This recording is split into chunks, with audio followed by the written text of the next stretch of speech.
Bismillahirrahmanirrahim. Assalamualaikum warahmatullahi wabarakatuh. Waalaikumsalam warahmatullahi wabarakatuh. Alhamdulillahirabbil alamin. Wassalatu wassalamu ala asrofil anbiya'i wa mursalin wa ala alihi wa ashabihi ajma'in, amma ba'du. Allah Ta'ala fil Qur'anil Karim, a'udzu billahi minasyaitonir rajim. Bismillahirrahmanirrahim.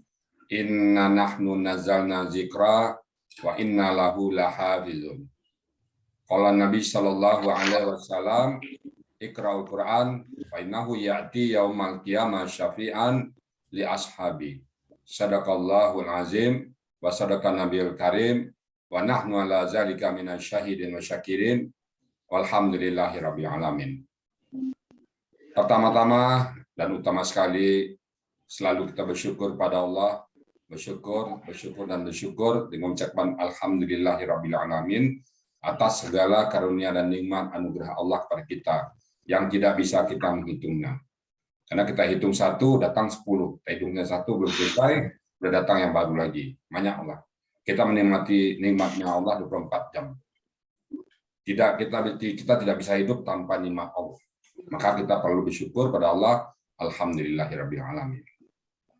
Dan kita berharap kelak nanti di yaumil hisab dipanggil oleh Allah dengan panggilan amdan syakuran, hamba yang pandai bersyukur. Betapa banyak nikmat Allah kepada kita, terutama nikmat Islam, nikmat iman, nikmat panjang umur, sehat badan, nikmat keluarga, nikmat harta benda, dan nikmat semuanya. Salawat dan salam tidak lupa kita sampaikan kepada junjungan kita Nabi besar Muhammad sallallahu alaihi wasallam. Orang role model bagi kita, contoh teladan, uswatun hasanah. Dan beliau sudah memperagakan semua bagaimana kehidupan ini kita arungin, bagaimana kehidupan ini kita jalani. Beliau sudah memperagakan kepada kita bagaimana beliau sebagai seorang sahabat, bagaimana beliau sebagai seorang pemimpin, bagaimana beliau berada di tengah-tengah orang yang diajarkannya, dan sebagainya. Beliau sudah memperagakan, tinggal kita mengikuti beliau. Dan kita berharap diakui oleh beliau sebagai umatnya. Nah, beliau sangat mencintai kita, wajar juga kita mencintai beliau. Bapak Ibu sekalian, pada pagi yang berbahagia ini kita masuk pada ayat surat Al-Humazah. Pengumpat, ya, pengumpat. Pencacik, pencacik, pengumpat, pencaci, pencela. Nah, asbabun nuzul ayat ini turun ada dulu di zaman Rasulullah, itu orang-orang kafir Quraisy itu membangga-banggakan hartanya, lalu menghina Rasulullah, membangga-banggakan hartanya, membangga-banggakan jabatannya, dan meremehkan orang lain. Maka turun ayat ini. Nah, terus sekarang kan Nabi nggak ada. Kalau ada kita yang meremehkan orang lain, membangga-banggakan harta kita, maka termasuklah kelompok di sini. Nah, kita yang harta sekali lagi tidak membanggakan. Kalau ayat sebelumnya tentang waktu, Allah mengingatkan semua orang lalai demi waktu, semua orang rugi. Nah, ini menukik kepada spesialis harta ini. Jadi Bismillahirrahmanirrahim. Wailun likulli humazatil lumazah. Wailul, celakalah. Wailul. Wailul lil musallin, celakalah orang yang salat. Nah, ini celaka. Wailul itu celaka. Wailul, celakalah. Likulli, bagi setiap semua. Apa itu? Humazatil lumazah. Humazah itu bahasa, kalau hamazah itu mencocok, menekan, menolak, mengumpat, menggigit, termasuk menggigit. Jadi kalau humazah itu orangnya pengumpat, penekan, kan ada juga tekan, penteror, penggigit, pencela, celaka dia. Wailul likulli humazatil lumazah. Kalau lumazah itu pemaki, penghina. Jadi penghina, pemaki, celaka dia. Celaka orang ini kedua-duanya. Mengumpat celaka, penekan celaka. Dalam terjemahan atau dalam tafsir dalam para ulama, yang humazah ini yang di belakang, mengumpat di belakang. Di belakang. Ya, suka ngomong orang di belakang, suka ngumpat orang di belakangnya. Kalau yang lamazah itu di depan, terang-terangan dia nyampaikan ke orang tuh. Kamu goblok, kamu bodoh, kamu ini, nggak ada apa-apa, kamu hina. Pencerca di depan. Kalau di belakang, tadi yang humazah, di depan lumazah. Jadi depan belakang. Maka dua-duanya kata Allah celaka. Celaka mereka. Jadi mereka ini yang membangga-banggakan harta, yang membangga-banggakan jabatan, yang membangga-banggakan apa yang dia punya. Wailul likulli humazatil lumazah. Celakalah orang-orang yang para pengumpat dan para pencela. Allazi yang jamaah. Jamaah itu kata-kata lampau, pelakunya huwa, kata jamaah. Jamaah itu mengumpulkan. Kemudian polanya fa'ala. Yang mengumpulkan apa? Malan, harta. Ngumpulin harta. Wa'addadah, dan menghitung-hitungnya. Rumahnya udah berapa, hitung. Mobil udah berapa, hitung lagi. Deposito di bank udah berapa, tiap hari ingat. Sawah udah berapa peta, apartemen udah berapa biji, dan sebagainya. Hitung-hitung. Saya tidak pernah melihat orang, Pak, ya. Saya pernah melihat orang, hartanya banyak kali. Rumahnya banyak, entah di mana-mana ada, bahkan sampai ke luar negeri ada dia. Kemudian mobilnya cuma 3 orang, di garasi 7 mobil, Pak. Alphard, BMW, lengkap semuanya. Karena dia 3 orang. Rumahnya banyak, rumahnya gede, dan banyak lagi. Nah, hartanya banyak, perusahaannya banyak. Nah, banyak itu. Tapi kikir. Nah, dia orang-orang ini allazi jama'a malau wa andada, sampai dia kikir. Orang minta sedekah, nggak ada duitnya. Orang minta sumbangan, nggak ada. Nggak peduli dia. Dia mengumpul-kumpulkan. Inilah di pengumpat kategori khusus itu dia. Pengumpat dan pencela secara umum yang ngomong orang mengatakan orang menganggap orang. Nah, ini khusus tentang harta. Dia menghina orang karena orang nggak selevel sama dia karena dia banyak harta. Dia menghina orang karena hartanya banyak. Ada orang kaya tuh kan, depan orang miskin, sombongnya minta ampun. Sombongnya minta ampun. Ada orang seperti itu. Kalau kita menyikapin harta itu titipan, Pak. Titipan. Sahabat-sahabat dulu kalau harta makin banyak, makin takut ya orang. Kenapa? Banyak pertanyaan. Nah, saya setuju dengan pesan. Kalau kita hanya harta, ibarat kita ke supermarket, ke mall, supermarket. Ibu bapak pergi ke hypermart atau ke mana, belanja barang. Banyak ngambil barang, lama antri di kasir. Nah, lama antri di kasir. Enggak, satu beli barang, ya satu gampang. Melenggang kita. Begitulah perumpamaan harta ini. Kalau banyak harta kita banyak pertanyaannya, Pak. Yang harta 2 ditanya. Dari mana dapatnya, kemana perginya? 2 pertanyaan. Dan 2 itu sebelum terjawab semuanya nggak bergerak kaki kita sejengkal pun, tapak kita tuh nggak bergerak. Sebelum semua bertanggungjawab. Bapak tahu KPK di sidang Pak harta yang nggak halal, korupsi, berapa lama selesai sidangnya? Bulan-bulan ya Pak ya. Nah, nanti di yang halal tak halal ditanya semua. Yang nggak halal nggak ditanya, yang nggak halal nggak ditanya, dibuang aja langsung beserta orangnya. Jadi kalau ada harta kita yang nggak halal, ya langsung dibuang, nggak ditanya. Yang ditanya yang halal. Maka Abdurrahman bin Auf takut dia. Abdurrahman bin Auf seorang sahabat yang kaya raya, sampai Nabi mengatakan, ya Abdurrahman bin Auf, engkau 500 tahun masuk surga di belakang setelah kami. Takut dia. Dia pengen masuk surga bersama Rasulullah. Takut akhirnya dia pengen miskin, pengen miskin. Tapi memang Allah sudah takdirkan dia kaya, kadarullah dia kaya ya. Satu saat dia beli kurma busuk ya, kurma busuk dibeli dengan harapan kurma busuk ini punya petani dikumpulinnya, dia nggak mau rugi petani, biarlah rugi ke dia. Dia beli kurma busuk dibelinya dengan harapan dia nggak bisa jual, miskin lah dia. Nah, supaya dia bisa bareng Rasul masuk surga. Namun kadarullah begitu dia beli sampai tangan dia semuanya, ada negeri tetangga daerah Yaman, ada raja yang sakit, di sana berjangkit wabah penyakit yang obatnya kurma busuk. Jadi menurut ahli penujum atau ahli pengobatan di sana, obatnya kurma busuk. Dapat berita bahwa si Abdurrahman bin Auf menyimpan kurma busuk, maka datang ke Mekah itu dibeli semua dengan 10 kali lipat. Akhirnya si Abdurrahman bin Auf kaya lagi, bahkan lebih kaya dari sebelumnya. Nah, itulah kalau Allah menetapkan seorang kaya, kun fayakun, sebentar. Sebaliknya kalau Allah menjadikan orang miskin, sebentar juga. Ya, jadi kita kalau dengan harta, sekali lagi Bapak Ibu sikapin dengan baik ya. Di sini adalah Allah allazi jama'a malla wa andada. Orang yang mengumpulkan harta, kemudian menghitung-hitungnya, hitung-hitung, bahkan sampai dihitung pula catat deposito sekian miliar, rumah sekian miliar harganya, mobil 7 sekian miliar, catat semuanya. Habis itu alhamdulillah kaya saya. itu hati-hati. Dan berdampak apa? Kikir. Berdampak kikir.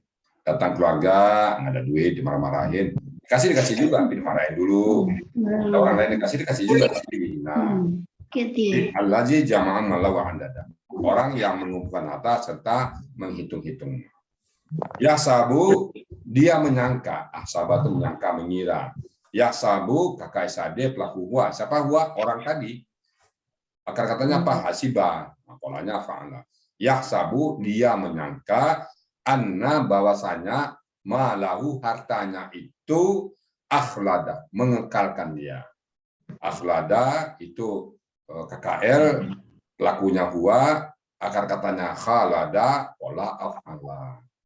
Jadi yang datang pagi-pagi ini dapat ilmu, oh ini yang pola af'ala itu. Kalau khalada kekal, akhlada mengekalkan, mekan. Jadi dia menyangka bahwa harta itu mengekalkan dia. Semuanya bisa diselesaikan dengan harta. Kata dia mengira begitu. Apapun harta. Kan itu orang, kan bahasa kita sekarang, dengan duit semua masalah selesai. Kata orang itu kan, enggak begitu. Ternyata Allah enggak begitu. Enggak begitu, enggak itu gampang masalah itu. Ada orang semua Tuhannya duit. Nah, Tuhannya duit. Tuhannya hartanya. Orang yang berharta dia mau, kalau tidak berharta enggak mau dia. Yahsabuan nama lahu akhlada. Dia mengira hartanya akan mengekalkan dia. Hartanya akan menolong semua persoalan dia. Sakit dia dengan hartanya. Ada kemalangan dia, ada musibah dengan hartanya, semua dengan harta diukurnya. Ada orang itu Pak, ukurannya harta. Dia berteman sama-sama orang yang berharta aja. Mau orang miskin, ogah. Ya. Mau orang nggak selepel sama dia, ogah. Maka adalah perkumpulan orang-orang yang berharta sekarang kan. Para taipan, para yang kaya itu ngumpul semua. Nah, dia yang kawan sama orang kaya aja. Nggak mau sama orang miskin. Dia menyangka semua persoalan selesai dengan kekayaan. Ada sekarang orangnya ada. Kemudian Allah mencela, kalla, janganlah seperti itu, jangan coba-coba. Kalau saya menamakan kalla itu awas. Untuk diri saya sendiri saya mengatakan kalla itu awas lu, ancaman dari Allah. Bisa artinya jangan coba-coba, coba kan itu juga. Jangan coba-coba kamu gini ya, kan sama juga awas loh. Nah, yang itu aja sama. Kalla awas. Apa itu? Layam bazanna, layum badanna. Nah, belakang sungguh. Jadi tema sungguh. Yum badat dilemparkan, dilempar, dibuang, dilempar ke utama, ke dalam neraka utama.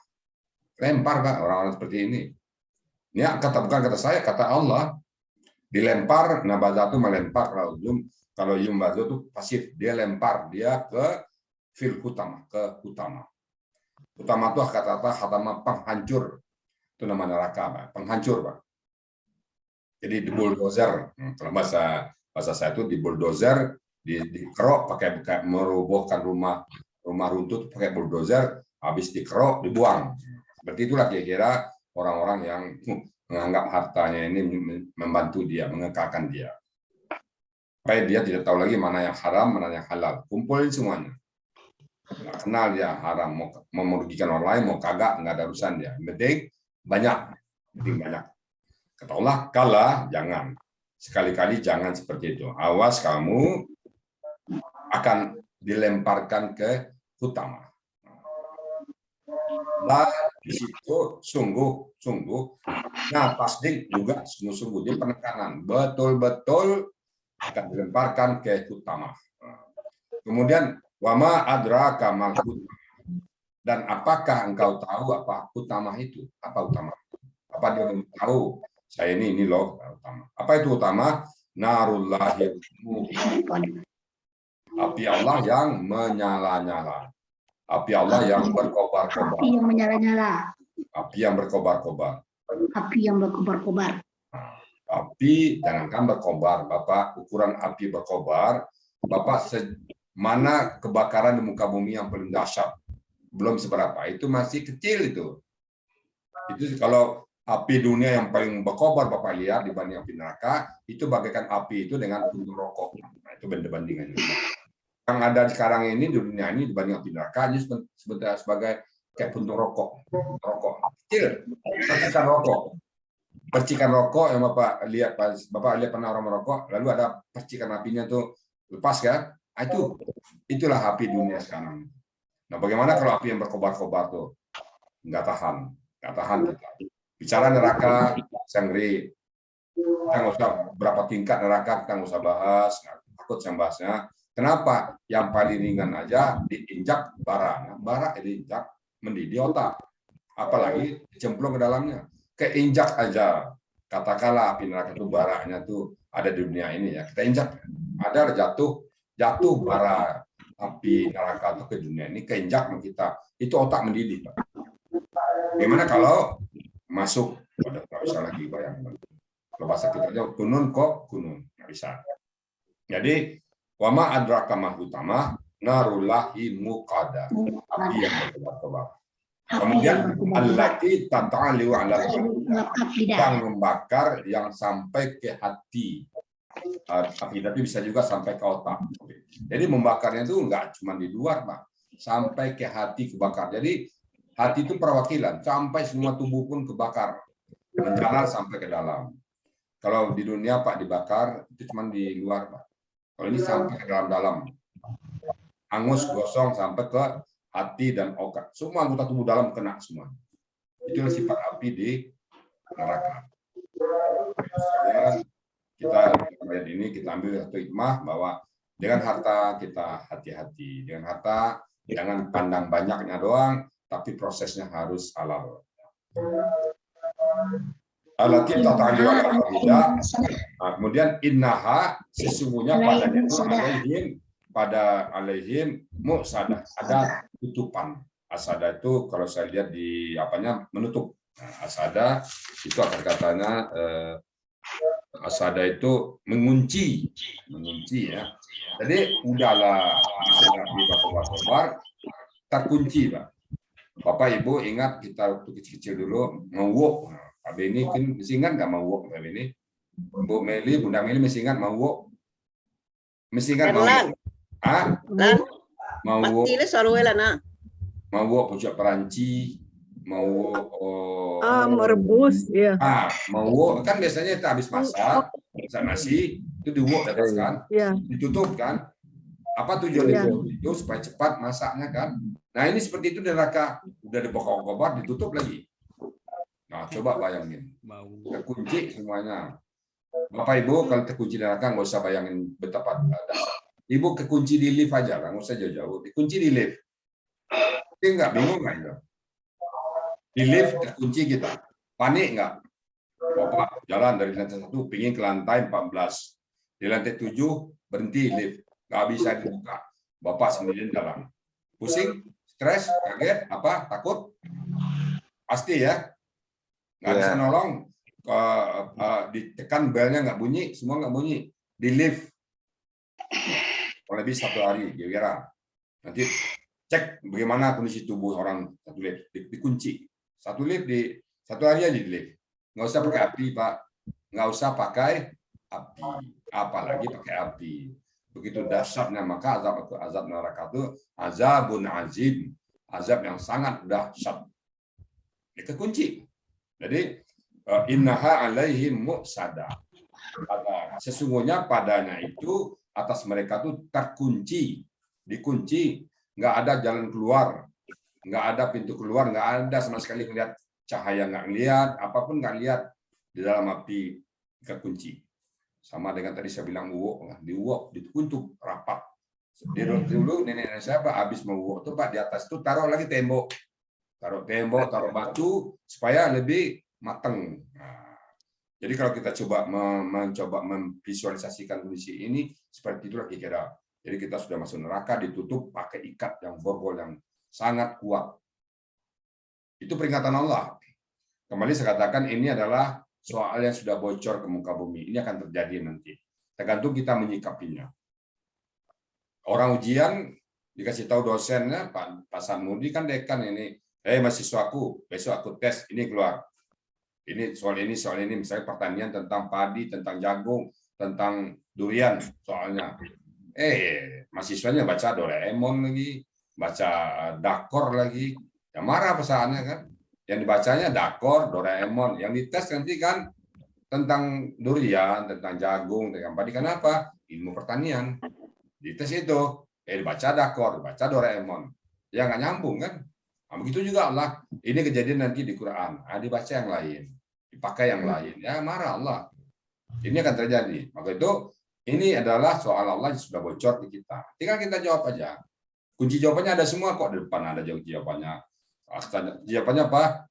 Alif lam bismillahirrahmanirrahim, alif lam mim. Zalikal kitabul la raiba fihi hudal lil muttaqin. Jadi kan Al-Qur'an sebagai petunjuk bagi orang yang takwa. Gimana orang itu? Allazina yu'minuna bil ghaib. Oh, baca pada yang ghaib. Kepada yang gaib.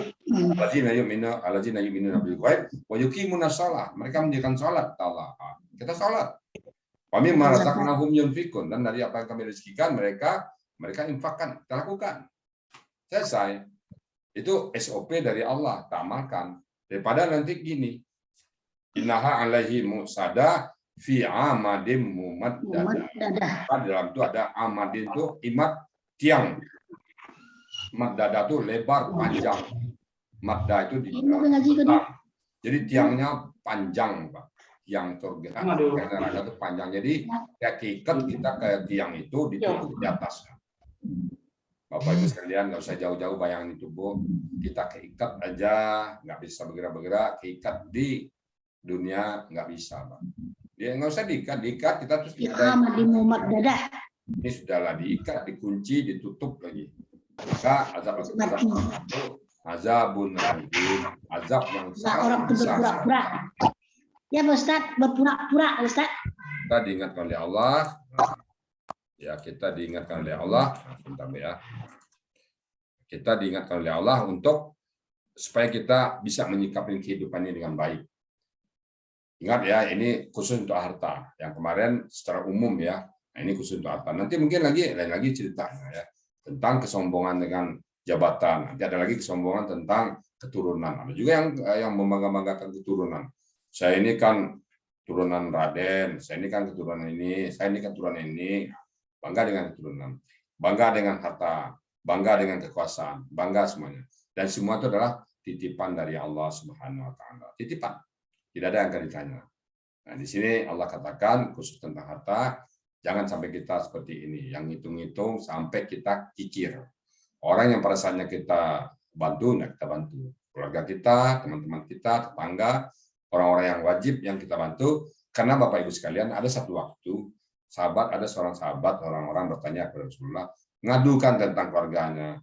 Ya Rasulullah, adik saya ini, kakak saya ini pemalas, dia nggak mau kerja, dia miskin, saya rajin kerja, saya ini, saya itu, saya kaya. Dia minta-minta saya terus, ya Rasulullah, gimana tuh orang? Ditegur oleh Rasulullah orang ini. Tahu kamu nggak bahwa kamu dititip oleh Allah harta yang kaya karena kamu punya kakak yang miskin. Jadi dititip ke kamu supaya kamu serahkan ke dia. Kalau sama-sama kaya kamu nggak ada hubungan keluarga. Ini saya terasa di sini perasa quote and quote, Pak ya. Mungkin sedikit waktu saya minta quote and quote. Saya pernah selalu memperhatikan orang pulang kampung, pulang Masamo. Nah, saat pulang Masamo, satu keluarga ada yang sukses, Pak. Masak serumpun, kata Pak Beni, kan masak serumpun. Ada yang sebagian sukses, sebagian enggak. Mana yang akur, Pak? Yang akur sebagian sukses, sebagian enggak. Yang sukses semuanya, Pak, pas pulang bersama, mereka masing-masing pas sampai parkir mobil, ibunya bapaknya masih ada di rumah, parkir mobil, mereka pergi masing-masing. Yang anak yang tua jadi temannya, anak yang nomor 2 jadi temannya, anak yang nomor 3 jadi temannya. Karena akan menceritakan bagaimana dia berhasil di rantau. Akhirnya nggak ada di rumah dia. Sementara yang ada sukses dan yang nggak sukses melayani kakaknya. Misalnya kakaknya pulang kampung pakai mobil, nasi yang nggak sukses, yang beli kunci mobil ke saudaranya, di lapnya saudaranya, sehingga dia di rumah bersama-sama. Nah, ibunya senang, yang bapak kakaknya yang sukses ngasih duit kepada yang nggak sukses, yang nggak sukses tahu diri bantu yang nggak sukses, yang sukses tadi gendong anaknya bawa ke sana, sehingga terjalin hubungan silaturahim dan cara yang sukses dan tidak sukses dunia lah ya. Tapi yang sama sukses semuanya hilang dari rumah. Sehingga ibunya, bapaknya udah ada. Nah, itulah hikmahnya. Jadi, itu saya memahami hadis ini, bahwa memang kalau kita kaya, harta titipan. Nah, itu satu hadis. Yang kedua, satu hari Rasulullah itu jalan keluar. Itu ada si keluarga berteriak-teriak karena kesakitan, sakit ya. Ya Rasulullah, bapak saya sakit. Rasulullah singgah ke situ. Kenapa bapakmu? Ya Rasulullah, dia 3 hari 3 malam belum makan, jadi kelaparan. Jadi karena kelaparan, nggak makan-makan sakit. Lalu Rasulullah mendoakan sembuh dia. Rasulullah pergi dengan sahabat lagi, jalan lagi. Nggak lama ketemu lagi orang yang berteriak kesakitan. Sakit, lalu anak ini memanggil Rasulullah. Ya Rasulullah, saya obatin, doain bapak saya ini. Nah, kenapa bapakmu? Dia makannya kebanyakan. Banyak makannya, makan terus kerjanya. Ini sakit juga. Lalu didoakan Rasulullah, sembuh. Nah, setelah keluar, panggil para sahabat. Wahai sahabatku, tahu nggak kalian semuanya? Andai saja yang lebih harta tadi memberikan hartanya kepada yang kurang harta tadi, dua-duanya selamat. Dua-duanya selamat. Yang miskin selamat, yang kaya selamat. Nah, karena masing-masing jalan, yang miskin sakit, yang kaya sakit. Jadi itu satu bentuk ya. Mungkin sekarang bentuknya udah macam-macam. Itu baru satu perwakilan, satu contoh, satu teladan bagi kita. Jadi percaya yakin Bapak, orang yang kaya dititip oleh Allah harta supaya diberikan ke yang miskin. Jangan biarkan yang miskin. Tidak beriman kita tidur dengan nyenyak, tetangga kita ada yang nggak makan. Hati-hati Bapak. Dia akan nuntut kita nanti. Ya Allah, titipanmu kepada sekolah nggak diberikan kepada aku. Hati-hati itu ya. Jangan sampai 40 rumah dari Bapak pergi keluar pakai Mercy, Bapak keluar pakai mobil, sementara di sekitar rumah kita masih ada yang nggak makan, masih ada yang nggak sekolah, masih ada yang nggak apa. Rezeki kita bukan karena kita, titipan Allah. Contohnya kita pedagang. Yang datang membeli kepada kita, itulah Allah nyuruh, beli ke Polan, beli ke sebulan, beli ke sebulan. Itu Allah yang memberikan hatinya untuk membeli ke kita. Ya, kalau bukan Allah, dia nggak ke sana. Apapun profesi Bapak, semuanya Allah yang menentukan. Kita katakan buka profesi kantor akuntan, saya misalnya buka kantor akuntan. Maka perusahaan-perusahaan yang saya jadi auditi saya itu adalah Allah yang nyuruh, kamu pergi ke sana, kamu sana. Kenapa? Dia punya si A, dia punya saudara si B, dia punya saudara si C, dia punya yatim piatu, dia punya santunan ini. Itu juga yang profesi misal tanda petik yang profesi dokter. Nah, kamu berobat sana, berobat sana. Kenapa? Dia punya saudara, dia punya anak, dia punya ini, dia punya ini. Nah, gitu Bapak Ibu ya. Jadi dalam menyikapin harta, supaya jangan kita seperti ini betul-betul ingat bahwa harta itu titipan. Yang harta Bapak yang Bapak miliki, yang abadi, satu yang kita pakai, lalu habis. Yang kedua yang kita makan, lalu menjadi anggota tubuh kita. Yang ketiga yang kita sedekahkan. Nah, inilah harta yang abadi. Sedekah kita abadi nanti di yaumul hisab kembali kepada kita. Jadi harta itu bisa dibawa mati, Pak. Bisa dengan cara menyedekahkan fi sabilillah. Ingat ya, fi sabilillah, di jalan Allah, bukan di jalan maksiat, tapi di jalan Allah. Orang sana tuh ada rumah Quran, ya beli Quran 5 sumbang ke dia. Ada yatim piatu ke sana sumbangan. Ada kegiatan-kegiatan agama, ada masjid sedang membangun sumbang ke sana. Semuanya kita jadikan fi sabilillah. Itulah harta yang abadi bagi kita nanti. Supaya kita terbebas dari ini, kalla la yumadanna fil hutama. Supaya jangan dilempar ke api neraka yang menyala-nyala. Baik Bapak Ibu sekalian, ini yang dapat saya sampaikan. Lagi ayat demi ayat yang kita bahas, ayat demi ayat yang kita kupas dan yang kita pahami untuk kita amalkan. Seperti mana kata saya idola saya adalah Adi Hidayat. Al-Quran itu katanya hafiz itu bukan hafiz semua 30 juz begitu. Yang hafiz itu termasuk juga orang yang cuman satu hafal, dia paham, dia amalkan. Ya, itu dia. Saya kata kemarin itu bagus sekali ya di Hidayat. Oh, ini termasuk hafiz katanya. Jadi itu lebih hafiz daripada hafiz. Dia hafiz 30 juz tapi belum paham. Nah, lebih bagus dia paham satu ayat, dia amalkan langsung. Jadi orang yang membaca satu ayat lalu memahamin itu lebih bagus daripada dia membaca banyak tapi nggak memahami. Nah, alhamdulillah ya, kita di sini dengan mengorek-ngorek akar kata, dengan mengorek-ngorek bentuk, dengan mengorek pelaku, lalu mengorek-ngorek pola, insya Allah pada akhirnya akan muncul satu kepahaman kita terhadap Al-Quran kita, sehingga bisa kita amalkan, sehingga bisa jadi hujah bagi kita dalam bersikap di dunia ini. Bagaimana pedoman hidup kita jadikan Al-Quran sebagai pegang hidup kita.